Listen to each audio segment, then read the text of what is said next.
Greetings once again, heroes and villains. Duuz-Diz-Din back at it again with My Hero Academia. Boku no Hero Academia. Previously, the students of Shigetsu High School showed up, with one of them in particular, Seiji, on a bit of the warpath, as his father was one of the guards at Tartarus when All For One broke out. So he and Anase, as well as several of the other heroes, unleash all-out attacks against All For One. And All For One unleashes his power right back at him. It's basically a war of attrition, but Anase continues to do his best to hold All For One back. That is when the tables turn, and the dark shadow looms over him. And I'm not just talking regular-sized dark shadow, I'm talking gigantic dark shadow. Using Pixie Bob to get him underground for maximum darkness, with the clouds covering the sky,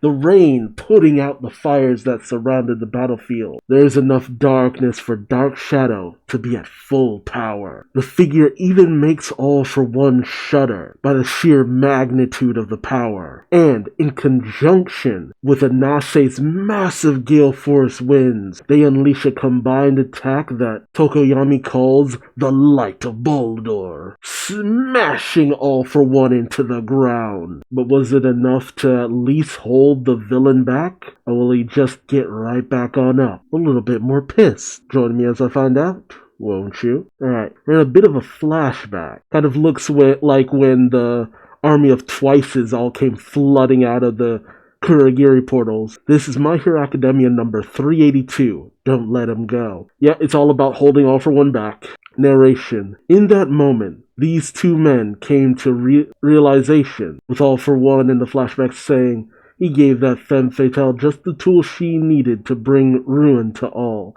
Talking about Himiki Toga, while Hawks thinks to himself, liar. The narration says that the situation was not, and I guess All For One says optimal, Hawks says disastrous, as it could have been. And we even see that Toga isn't just making Twice clones, but the Twice clones are making All For One, Shigaraki, and Dabi clones as well. Oof, dangerous. The Shigaraki clone goes to touch the ground, and nothing happens. Only for a giant blast of mud to just send everyone flying, including the Shigaraki clone. We see Froppy, Jiro, Uravati, and Tokoyami racing into the battle, with Sue saying, "This may be wishful thinking, but as bad as things are, they could be worse." Never say that. If her first move had been to transform into All For One or Dabi, and then make doubles of them, we'd have been doomed. But that's not how it played out. Our only hope of victory is the reason behind that. We know that clones created by the original Twice's double quirk could use their own quirk, but based on what you learned, Uravati, when Himika Toga transforms, she can only use that person's quirk if she loves them. Oh, that's the restriction. Kind of like how Love Lover, La Brava's ability works. It works specifically on someone she has affection toward. I didn't actually think that would end up being a restriction. Froppy says some sort of compatibility issue, maybe. Either way, it seems like Himiko's own restriction applies to the double she creates after transforming into Twice. If so, can we assume her love doesn't extend to Shigaraki and those others, and that's why she can't use their quirks?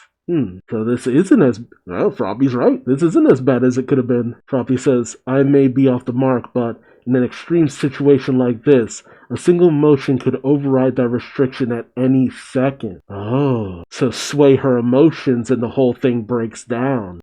Interesting. That's why it's imperative that we track down the original Himiko quickly. Uravati thinks, if all that's true, what might give her away? And Uravati thinks of Toga's smile. In the crowd, Toga thinks to herself, why? She remembers Dabi's words. We'll make sure that Dead Man's Parade keeps marching, and the chant of all heroes must die, all heroes must die. But Toga thinks to herself, I love Tomura and Toya, but unlike Jin and Ochako, their quirks aren't working for me. Even when I tested it before the big battle, nothing. Even though I love them a bit, even though that love should be there, even though Jin's quirk works for me. That is a good... She says she loves them, but it's not the same kind of love, maybe? That's complex. She thinks, why can't I become Jin? And so while Dark Shadow beats down All For One, Uravati is making her way through the clones with the narration, She's always loved seeing happy people, so of course she zeroed in on her tears. With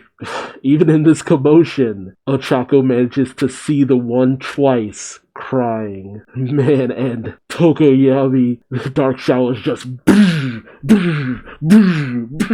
on All for One. It is so intense. With Hawk screaming, "Keep it up, Tokoyami! Pin him down and run out the clock. He's probably invincible right now, but time's not on his side. We've got Endeavor to thank for thrashing him once already. Now let's put a stop to him here." With Jiro calling out, "Provide Dark Shadow with cover, block the light, fuel his darkness." Cammy questions, "For realsies? How about an Aurora Night Sky from my Glimmer quirk? KK?" Kamui, who's guarding Shimage, says, "We gotta stop Toga from making more of herself," while Anase is still whipping his wind around saying, "I'm here to support everyone from every angle." But suddenly a massive blast erupts from All for One, knocking back Dark Shadow and all the people around as well, with All for One standing up from the crater he was pummeled into saying, "Obnoxious as ever. Bruisers who imposed with brute force."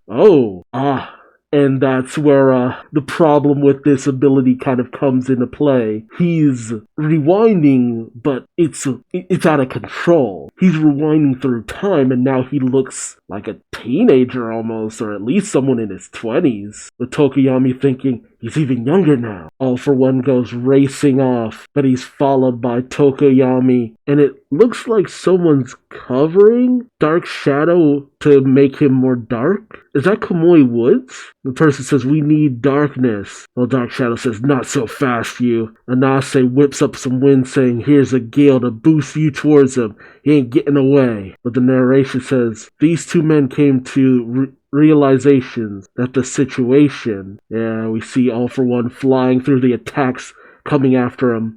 But then he smiles at something in the distance, while Hawks grimaces at it. Oh shit, it's Gigantomachia. How did he get out of his containment? The situation was actually perfectly optimal, and All for One calls out, "Flatten them, Machia." But then the narration says the situation was, and Hawk says, "Not quite the disaster it looks like, right, Sukauchi?" I never even thought about that.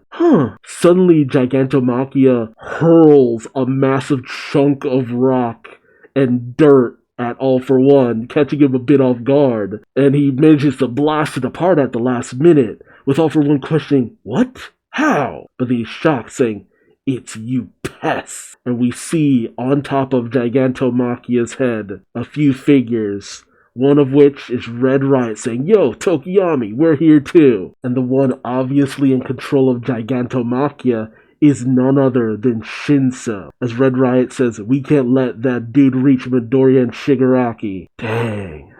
See, it's like, man, of course. I can't wait to see Red Riot in action. Shinso coming in, oof, he could do a lot of damage too. But I doubt All for One doesn't know what his ability is. But man, Gigantomachia, a friggin' force of nature, but easily controlled, being controlled by Shinso. That makes so much sense in hindsight. That is so cool. And with All for One reversing and aging, see, I figured it was something like that, but to actually see it happening, it's just like, whoa. But yeah, it's just like, it was obvious the power was only being held off by the fact that he's basically... It's the same situation that was going on with Deku. His body was destroying itself, but Erie's power was reversing it at the same time. So All for One pushed himself to the utmost limits, and that will restrict the reversing, but it's still out of control. There's no stop to it. It really is a last-ditch effort to make it so that your body is constantly repairing itself.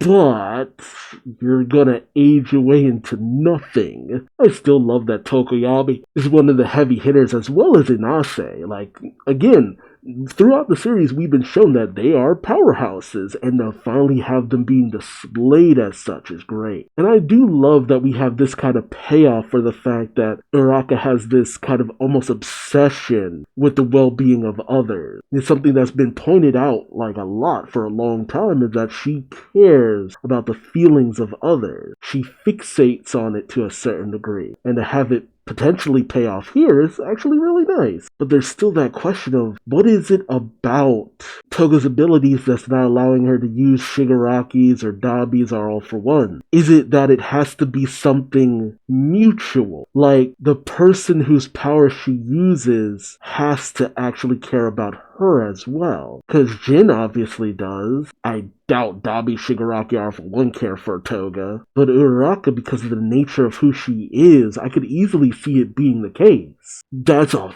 fascinating restriction to have brought up. But Uraraka, who's always cares, and Twice, who cared about Toga, that would be fascinating though. And it really draws into a question a lot of things about Toga, and it makes sense that she wouldn't realize that because she only ever used the powers of people she cared about as well. And the reason why it was never something that was brought up before, because she hadn't really run into people who cared about her like this. So she never would have even thought that this was a limitation. That fascinates me. But it's something that, yeah, anybody would question that. Shoot, I'm surprised I didn't even think about that before. It's like, well, if she can make copies of anyone, why just Twice? Why not duplicate the powers of All for One, Shigaraki, Dabi? Even Jin, to a lesser extent, was able to do that, but it took him having an understanding of those people to do it. Oh, that is wild. That is wild. But let me know your thoughts in the comments section below. What do you think about Toga's internal struggle? All for One's ever-shrinking time limit? Will they run his clock down? And with the arrival of Gigantomachia in the control of Shinso, is things finally starting to fully look like, yeah, this might actually be spelling trouble for All for One? Because that was the thing that a lot of people kept saying. It's just like, oh, I can't believe this is going to be the thing that takes down All for One. More people show up, I can't believe this is going to be the thing that takes down All for One. Then certain more powerful characters show up, and it's like, okay, this might be the thing that takes down All for One. And now this, and it's like, well, you know what? This actually might really be quite a bit of a challenge for him. I like that. I like that they are making sure that it's just like, no, we have to pull out all the stops against this guy. Endeavor brought him to the same kind of breaking point that All Might did, but he had to use a last resort that's literally kind of like, okay, this is gonna kill him in the end. And it's like, hold him back. You don't have to defeat him, just hold him back. And that's why I actually like this fight a lot. It's like, it makes no qualms or issues about how challenging this is. It's just, do what you can, buddy. But again, let me know your thoughts. Remember to subscribe so you don't miss out on the next chapter. And until then, I've been Duuz-Diz-Din, and I'll see you later. Take care. Bye-bye.